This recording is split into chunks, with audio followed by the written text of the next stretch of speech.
Bem-vindos ao Historizando! O nosso assunto de hoje é a questão da semana. Se você não sabe do que eu tô falando, toda terça-feira aqui no canal a gente corrige questão, comenta provas, revisa provas para você ter melhores resultados. Então, se você gosta desse tipo de conteúdo, não se esquece já de deixar um like no início desse vídeo e se inscreve aqui no canal para muito mais. O assunto de hoje é Brasil Colônia no Enem, que é, então, uma das matérias queridinhas do Enem. Na verdade, o Enem adora cobrar a história do Brasil e não é diferente com Brasil Colônia. A gente vai ver questões recentíssimas aí sobre Brasil Colônia no Enem. Então, vamos lá falar de Enem PPL 2021, praticamente aí a última prova aplicada, né? Pelo menos da data que eu estou gravando esse vídeo. Se você não fez, dá um pause, faz aí, sozinho, sozinha, quem sabe aí, depois você comenta comigo, tá? Também há muito pau-brasil nestas capitanias de que os mesmos moradores alcançam grande proveito, o qual pau se mostra claro ser produzido da quentura do sol e criado com a influência de seus raios, porque não se acha senão debaixo da tórrida zona e assim quando mais perto está da linha equinocial, tanto é mais fino e de melhor tinta. E esta é a causa porque não há capitania de São Vicente nem daí para o sul. Bom, esse texto é do Pedro Magalhães Gandalvo, Tratado da Terra do Brasil. Então, esse autor já apareceu inúmeras vezes porque são textos do período, né? O registro efetuado pelo cronista nesse texto harmoniza-se com a seguinte iniciativa do período inicial da colonização. Ô, gente, presta atenção aqui, meu mineirês aqui, ó, presta atenção. Que período que a gente está falando quando a gente fala de pau-brasil, de exploração do pau-brasil? Período aí pré-colonial. É só no período pré-colonial? Não, mas a gente pode falar no período inicial da colonização, que é aí o foco, o centro, mesmo porque aqui a gente já está falando de capitanias hereditárias. O período pré-colonial é de 1500 a 1530 e as capitanias hereditárias vêm depois. Porém, isso não quer dizer que todas essas práticas adotadas aqui, elas somem só porque existem agora divisões e capitanias, tá? Então, eu vou deixar aqui no box o link para a playlist completa de Brasil Colônia. Gente, são resumos incríveis de Brasil Colônia, se você precisa aí de um estudo mais rápido, de uma revisão. Se eu não me engano, o vídeo pré-colonial é tipo assim, menos de 6 minutos, eu acho. Dá uma olhadinha lá, que eu acho interessante você revisar, tá? Então, vamos lá. O que estava acontecendo, qual é a iniciativa desse período inicial da colonização portuguesa que a gente consegue harmonizar, que a gente consegue juntar com o que está aqui no texto, que basicamente é a exploração do pau-brasil. Letra A.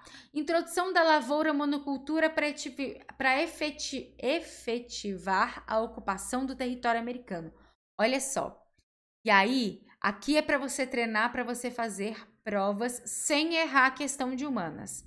Por que muita gente poderia, por exemplo, marcar isso aqui? No período inicial da colonização, principalmente aí com as capitanias hereditárias, existe uma introdução da lavoura de monocultura para efetivar a ocupação do território? Existe. Que monocultura é essa? A monocultura do açúcar. Aí eu te pergunto, só porque existe, só porque tem uma conexão, tem uma lógica, tá certa? Não. Por quê, Tati? Mas isso está historicamente correto. Porém, não está conectando com o que ele está me pedindo. É muito importante que você conheça a história, que você entenda a história. Mas mais importante ainda é você unir esse conhecimento com a questão, desculpa, com a prova, tá? Então, toma cuidado com isso. Nós não temos aqui a questão da iniciativa do açúcar sendo comentada. Ele quer uma iniciativa que os portugueses fizeram que se conecte com a exploração do pau-brasil. Não há uma conexão, não está certo. Implantação de feitorias litorâneas para garantir extração de recursos naturais. Ah, aí você falou a língua que a prova está querendo que você fale. Olha só, Tati, o que são feitorias? São como se fossem armazéns. Então, você explora o pau-brasil, né? Na maioria das vezes, os nativos vão explorar o pau-brasil e vão ir guardando nessas feitorias, colocando nessas feitorias, nesses entrepostos, para os navios chegarem lá, retirar e levar para Portugal. Isso acontece principalmente porque a gente está falando de extração de recurso natural. Olha só, que dica que a prova te deu aqui. Então, cuidado com os distratores. Vou deixar aqui, ó, na bolinha também, tem vídeos de distratores aqui no canal para você ficar mais atenta, mais atento com relação a isso. Regulamentação do direito de posse para enfrentar os interesses espanhóis? Você pode confundir aqui, por exemplo, com o quê? Com uma União Ibérica, talvez? Talvez pode confundir.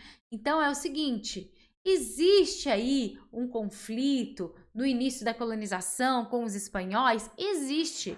É uma conexão direta com a extração do pau-brasil? Não, não é. A União Ibérica é um outro rolê, é uma outra história que, se você não se lembra, já também tem vídeo aqui no canal, gente. Historizando, em março, fez 7 anos. E tem de conteúdo aqui, vocês não têm ideia. E aí eu queria muito um parabéns, Historizando pelos 7 anos. A sua inscrição no canal, se você ainda não se inscreveu, se esse é o primeiro vídeo, se esse é o seu 10º vídeo, mas você ainda não está inscrito, inscrita, se inscreve e apoie esse conteúdo na internet e deixa seu like para esse vídeo chegar em mais gente, tá? Então, não é sobre isso, mas se quiser saber mais sobre isso, tem um vídeo aqui sobre a União Ibérica, tá? Substituição da escravidão indígena para apoiar a rede de comércio europeu? Não, não tem nenhuma lógica, mesmo porque a mão de obra que vai recolher o pau-brasil, na maior parte das vezes, é indígena. A gente chama de trabalho compulsório indígena, porque em alguns casos remetem a algumas trocas, mas é um análogo à escravidão, né, no caso. Então, não é uma substituição, pelo contrário, né, a gente tem aí a mão de obra principal da extração do pau-brasil sendo os nativos, né? Restrição da atividade missionária para sufocar a penetração protestante. Não. Na verdade, a atividade missionária que existe no Brasil nesse momento são as missões jesuíticas, que são católicas, né? Então não vai ter essa lógica aqui colocada nessa alternativa. Combinado? Acertou essa questão? Foi bem nessa questão? Me fala aí que nós vamos fazer mais uma da mesma prova que também fala de colônia, tá? Se quiser de novo aí pausar para fazer, fica à vontade. Afinal, o Historizando é nosso. Há 7 anos, o Historizando é nosso. Em Minas Gerais, Pernambuco e outras partes do Brasil, as pessoas de origem mista e até pessoas brancas casadas com elas eram excluídas do governo municipal. Ó a lógica do racismo aí.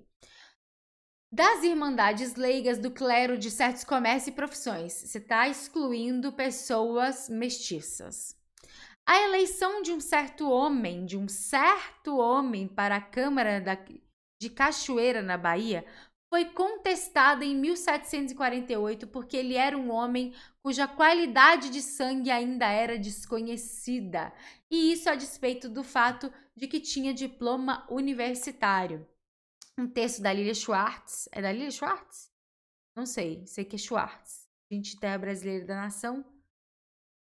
Fiquei na dúvida, é Schwartz, mas é S, né? Se fosse Lilia, seria L. Sei que é. Mas é da família da minha historiadora preferida. Comenta aqui embaixo se você sabe quem é. Gente, não sei de qual é o nome de todos os autores. Mas, enfim, texto importante da família Schwartz aí, né? Depreende-se do texto que a configuração política da América Portuguesa setecentista era marcada pelo quê? Olha que interessante. Basicamente, qual que é a lógica que está sendo trabalhada aqui, que vocês aprendem em Brasil Colônia, né? Das câmaras municipais. A lógica dos chamados homens bons. E aí, bem entre aspas aqui, né? Tem vídeo aqui no canal, tá? Sobre política na colônia. E aí, você entendendo essa lógica, você vai entender muito bem isso. Quem são os homens bons? São os que vão poder ser eleitos para as câmaras municipais. Necessariamente precisavam ser brancos.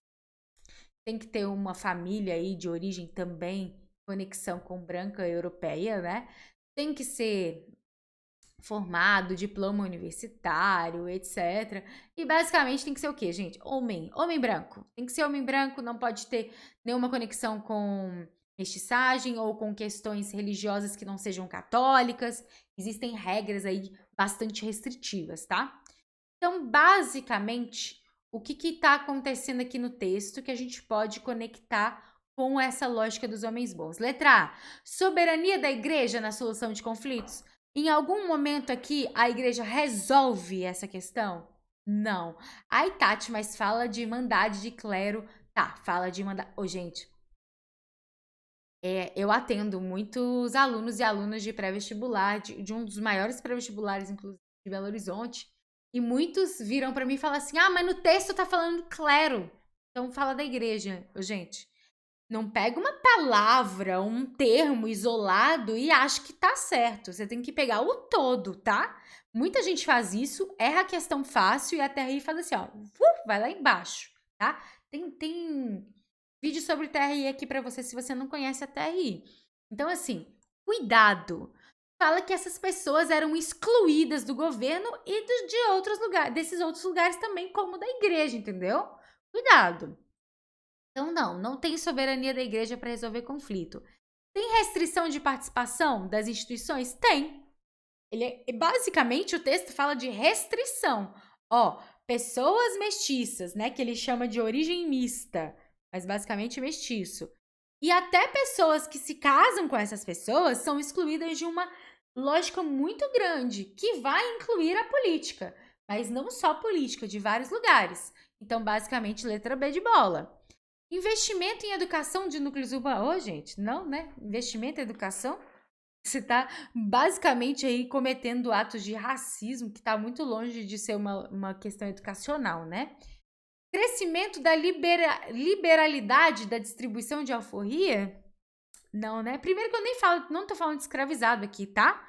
Quando eu falo pessoas de origem mista, não quer dizer que eu tô falando de pessoas escravizadas, ok? Então nem tem essa discussão aqui. Interdição de associações no mundo dos negócios. Olha, só para confundir vocês, né?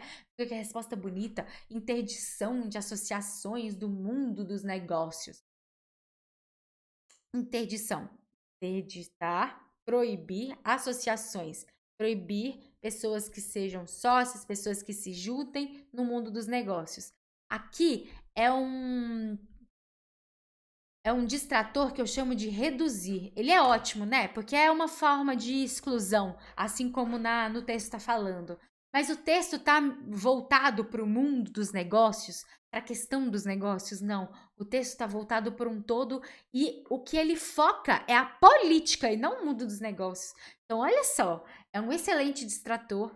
Se não conhece esse vídeo, assiste esse vídeo de distratores. As pessoas elogiam porque ajudam com certeza a elas, principalmente quando você está em dúvida entre duas para marcar a certa, vai nesse vídeo, tá?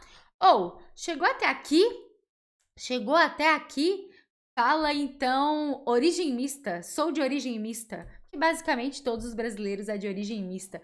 Então chegou até o final, coloca aí sou de origem mista, que aí eu vou saber que você chegou até o final e não só isso, mas que você gostou e que você apoia o Historizando. Tá, e pode comentar o que você quiser, tá? É só ver esse combinado aí de que você chegou até o final. Mas fique à vontade para dúvidas, sugestões.